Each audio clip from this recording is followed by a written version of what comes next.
Vadodara railway police RPF અને child વેલફેરની team સાથે મળીને બિહારના કટિયા જિલ્લામાંથી મુંબઈ સ્પેશિયલ ટ્રેનમાં આવેલા 18 બાળકોનું રેસ્ક્યુ કર્યું હતું। આ સમગ્ર બાબતે જીઆરપી વડોદરા ડિવિઝનના એસીપી જીએસ બારિયાએ માહિતી આપતા જણાવ્યું હતું કે બિહારના કટિયા જિલ્લામાંથી મુંબઈ સ્પેશિયલ ટ્રેન આવેલી હતી, જેમાં ચાઇલ્ડ વેલફેર સંસ્થાને બાતમી મળી હતી કે 18 બાળકોની તસ્કરી કરવામાં આવી છે। જેના આધારે વડોદરા રેલવે પોલીસ અને આરપીએફ તેમજ ચાઇલ્ડ વેલફેર સંસ્થાની ટીમ સાથે મળીને 18 બાળકોનું રેસ્ક્યુ કરવામાં આવ્યું છે। 18 પૈકી 7 બાળકો 18 વર્ષથી ઉપરના છે અને 11 બાળકો 18 વર્ષથી ઓછી વયના છે। વધુમાં જણાવ્યું હતું કે આ તમામને અમે વિગતે પૂછપરછ કરી છે અને તેઓનું કહેવું છે કે અમારા સગાવાળા સુરત રહે છે અને અલગ અલગ ધંધો મજૂરી કરે છે। તેઓએ અહીંયા બોલાવ્યા હોવાનું જણાવ્યું છે। અમારા દ્વારા તેઓને કોઈ વ્યક્તિએ બેસાડ્યા છે કે કેમ તેમ પૂછતા તેઓએ જાતે બેઠા હોવાનું જણાવ્યું છે। આ મામલે ચાઇલ્ડ વેલફેર સંસ્થાને સાથે રાખીને કાર્યવાહી કરવામાં આવી છે। હાલમાં પ્રાથમિક પૂછપરછ કરી છે અને વધુ પૂછપરછ બાદ આગળની કાર્યવાહી હાથ ધરવામાં આવશે।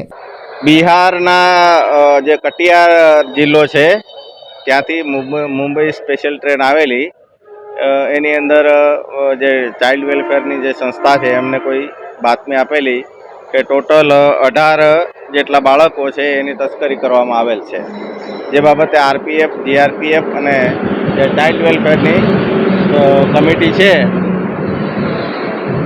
તો આ લોકોએ બધાએ સાથે મળી અને આ તમામ બાળકોને રેસ્ક્યુ કરવામાં આવેલ છે। ટોટલ 18 જેટલા ને રેસ્ક્યુ કરેલા, એમાં તમામને વિગતે પૂછપરછ કરતા 7 જણ જે છે એ 18 વર્ષથી ઉપરની ઉંમરના છે અને 11 જે બાળકો છે એ 18 વર્ષથી નીચેની ઉંમરના છે, જેને બાળક તરીકે આપણે ગણી શકીએ।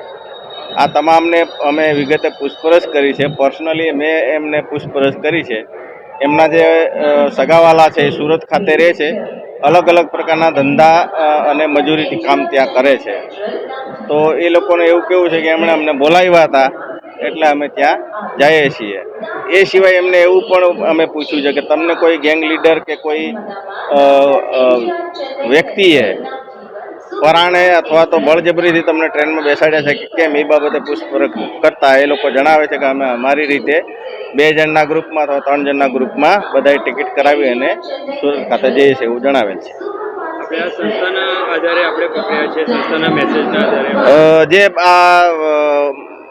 ચાઇલ્ડ વેલફેર નામની જે સંસ્થા આપણે વડોદરામાં કાર્યરત છે, જે ગવર્મેન્ટ તરફથી એમને બધાની નિમણૂક કરેલી હોય છે, એમને કોઈએ પણ કટિયારથી કોઈએ પણ મેસેજ આપ્યો જેથી પોલીસની મદદથી અને એમના બધાના સાથે રાખી અને આ બાળકોને રિસ્યુ કરવામાં આવેલ છે।